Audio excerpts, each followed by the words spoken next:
The medical file had been closed for 27 years. Dr. Mara Ellison remembered the day with cruel clarity. White walls, the smell of antiseptic, the careful voice of a physician who had learned how to deliver bad news without cracking.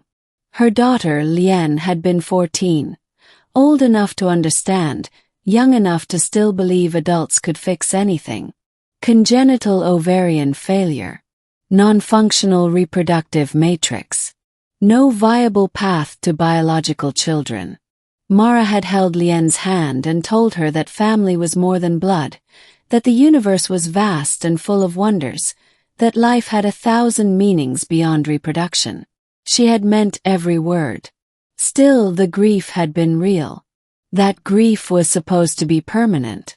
Now Mara stood on the obsidian floor of the imperial audience chamber of Zalthera, surrounded by alien nobles whose spined crests and iridescent eyes marked them as the apex species of 3 spiral arms.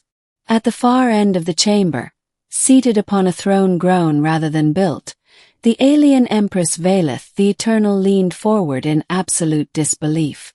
Between them stood Lien. And at Lien's feet, clutching her legs with unmistakably human hands and unmistakably alien eyes, were 2 children. The Empress's voice cut through the silence like a blade. "This is impossible." Mara's heart pounded. The chamber's translators struggled to keep up as Valeth rose from her throne, her bioluminescent mantle flickering violently. "You swore before my court," the Empress hissed, "that your species could not bear offspring with mine, that your daughter was sterile even among her own kind." "I did," Mara said, her voice steady despite the weight of an empire pressing down on her chest. Both statements were true. Valeth's gaze dropped to the children. One was taller, skin a warm human brown with faint silver veining along the temples. The other was smaller, eyes glowing faintly violet like her father's species, her laugh ringing with fearless joy as she tugged on her brother's sleeve. "Explain," the Empress demanded.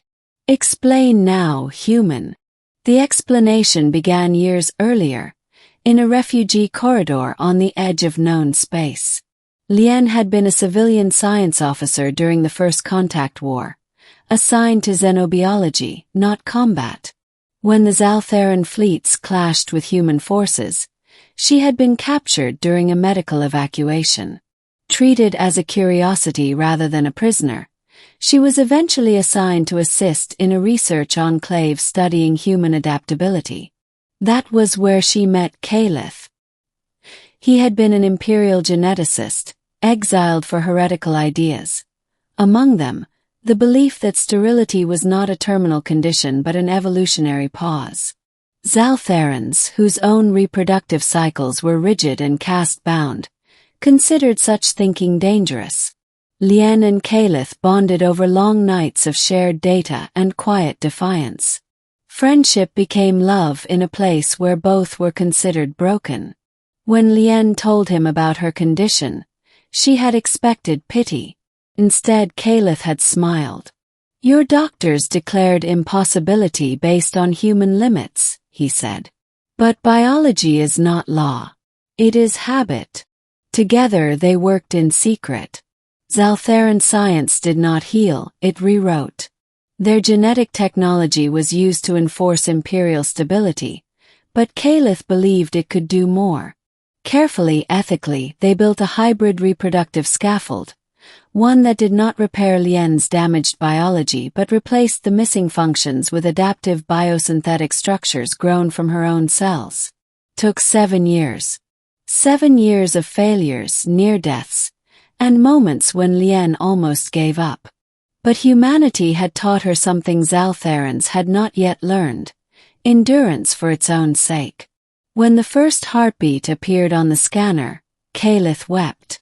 When the second appeared 2 years later, they ran. Mara listened as Lien finished the story before the court. Silence followed, heavy, suffocating. The Empress's mandibles trembled. "You committed genetic treason," Valeth said softly. "You violated imperial doctrine. You produced hybrids. Yes, Lien replied. And we produced life. Valeth descended the steps of her throne slowly, each movement deliberate. She stopped before the children. The older one met her gaze without fear. What is your name? The Empress asked. Eli, he said. Grandmother. The word struck like a meteor. Gasps rippled through the chamber. No, Valeth whispered. I have no. The smaller child stepped forward and placed her tiny hand against the Empress's armored limb. You're shiny, she said with a grin. Mama says shiny means important. For the first time in 3 centuries, Empress Valeth laughed. A raw, broken sound escaped her, and her bioluminescence dimmed to a gentle glow. I watched my species stagnate, she said quietly. Our birth rates fixed. Our genetics locked. Our future, predictable. She looked at Mara. Your daughter was sterile. That was truth. Yes, Mara said. And humans are very good at refusing to accept the finality of truth. Valeth straightened. These children should not exist, she said. And yet they do. She turned to her court. Observe carefully. The humans did not conquer us with fleets or weapons. They did not overpower us. Her eyes returned to Lien and her children. They outgrew the limits we accepted. The Empress raised her arm. By my decree, all charges are dismissed. The research of Caleth and Lien Ellison will be preserved, protected, and expanded. Hybrid births are no longer forbidden. A stunned silence followed, then chaos. Mara felt tears stream down her face as Lien sank to her knees, pulling her children close. Caleth, standing at the edge of the chamber, bowed deeply.